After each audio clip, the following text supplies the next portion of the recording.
జోగారావు గారి మాటల్లో విందామండి మన పసుపు ఎలా మాకు ఈ ప్రొడక్షన్ బోర్డుని కానివ్వండి, మాకు దిగుబడులు కూడా బాగానే ఉన్నాయండి. దిగుబడులనే కాకుండా సేలు కూడాను శుభ్రంగా ఉంటున్నాయండి. సేలు చెడు అంటూ ఉండట్లేదండి. కొన్ని చేలు దెబ్బలు తిన్నాయి, మా చేలు దెబ్బలు కూడా తినలేదండి. అంతా బాగానే ఉందండి. కావాలంటే మా చేను చూసుకోండి మీరు. మనం వెళ్తే కనపడతామా జోగారావు గారు? కనపడమండి లోపలికి. ఇప్పుడు ఇంకా ఎన్ని నెలలు ఉంటుందండి ఇది క్రాప్? ఇంకా ఇది జనవరి, ఫిబ్రవరి మార్చి దాకా ఉంటుందండి. మనకి ఈ కొమ్మ అనేది స్టెమ్ ఎలా ఉంది అనేది ఒకసారి చూపిద్దామండి. దీన్ని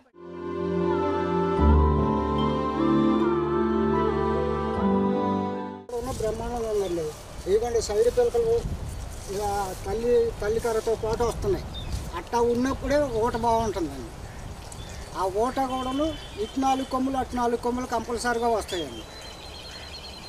ఎందుకంటే ఆ ఊటను బట్టి మాకు అర్థం అవుద్ది. కానీ ఈ ప్రొడక్షన్ వాడిని బట్టి ఆకు వెడల్పు చూడండి. ఆకు వెడల్పు కానీ లీఫ్ ఏరియా కానివ్వండి, గ్రీనరీ, ఈ పచ్చదనం అనేది మన కెనోజా మైక్రాన్ని స్ప్రే చేయడం వల్ల వస్తుందండి. ప్లస్ జాయింట్ వల్ల ఏంటంటే పుచ్చు అనేది రాదండి.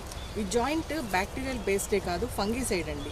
భూమి నుంచి వచ్చే అనేక రకాల తెగుళ్లను సమర్థవంతంగా తట్టుకోవడంలో ఈ పుచ్చు పడటానికి కారణమైన బ్యాక్టీరియా ఏదైతే ఉందో దాన్ని కంప్లీట్గా చంపేయటానికి, దాన్ని ఆహారంగా తీసుకోవడానికి ఈ బ్యాక్టీరియా అనేది హెల్ప్ చేస్తుందండి.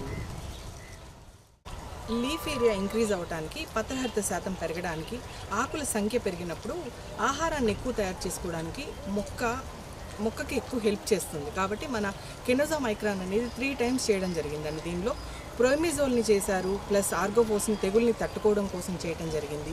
వీటన్నిటి వల్ల ఈ గ్రోతే కాదండి, ఈ 15 రోజుల వర్షాలకు కూడా తట్టుకొని నిలబడగలిగింది మొక్క అనేది. మన జోగారావు గారు వెళ్తున్నారండి. ఒకసారి ఎంత హైట్ పెరిగింది అనేది ఒకసారి మీరు చెక్ చేసుకోవచ్చు. లోపల దాకా